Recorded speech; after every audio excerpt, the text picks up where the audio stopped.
உதடு கம்பீரத்தினால் நிறைந்திருக்கிறது,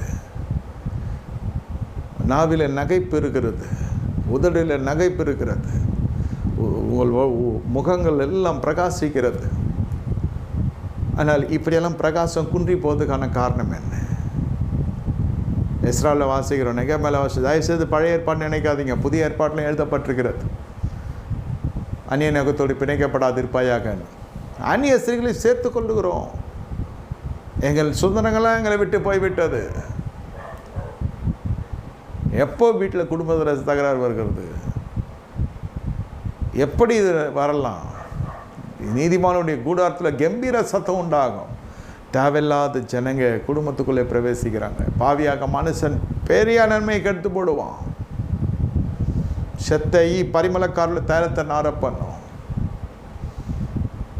பவுல் சொல்லுகிற அந்த உபதேசத்தை கொண்டு வரான வீட்டில் சேர்க்காத, தேவ தூதனாக இருந்தாலும் சேர்க்காத. ஏன்?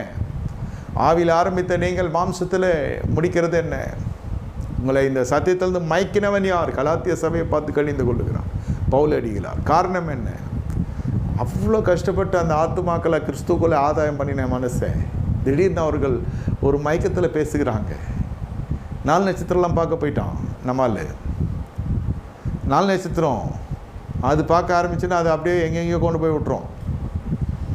அதுலேருந்து தான் ஏன் நம்ம வந்தோம், அதெல்லாம் பார்க்கக்கூடாதுன்னு. இப்போ மறுபடியும் அந்த பழைய காரியம் போய் கொண்டிருக்கிறது. ஏன்? தலைமை சரியில்லை. அதான் எல்லாரும் போதிக்கிறாங்க, இங்கே தான் அறிவிக்கிறாங்க, பக்கத்தில் சர்ச் இருக்குது. ஏன் மாமன் சர்ச்சு வச்சுருக்கான், மச்சான் சர்ச்சு வச்சுருக்கான்னு போனால் அப்படி தான். எங்கள் சொந்தங்கள், எங்கள் பந்தங்கள் மாம்சத்தில் சிலுவையில் அறிஞ்சு பயணத்தை மேற்கொள்ளணும்னு வேதம் சொல்லுது, ஆவிக்குரிய பயணம். இங்கே மறுபடியும் மாம்சம் எலும்பு ரத்தம் நம்ம போய் அங்கே தான் இருப்பேன்னா நான் எதுவும் பண்ண முடியாது. இல்லை, நான் எதுவும் பண்ண முடியாதுன்னு சொல்கிறதுக்கான காரணம் என்னென்னா, உங்களுடைய நகைப்பு துக்கமாக மாறி, கண்ணீராக மாறி, வேதனையாக மாறி, அப்புறம் நீங்கள் இந்த எருசலேமை தேடி வந்து என்ன பிரயோஜனம்? அப்படி வந்தாவது சரி, அங்கேருந்து கண்டினியூ பண்ண பார்த்தா எல்லாம் ரெடி ஆகிட்டோன்னு மறுபடியும் போகிறான், தாய் சபைக்கு போகிறேன்னு. சரி, நான் என்ன பண்ண முடியும்?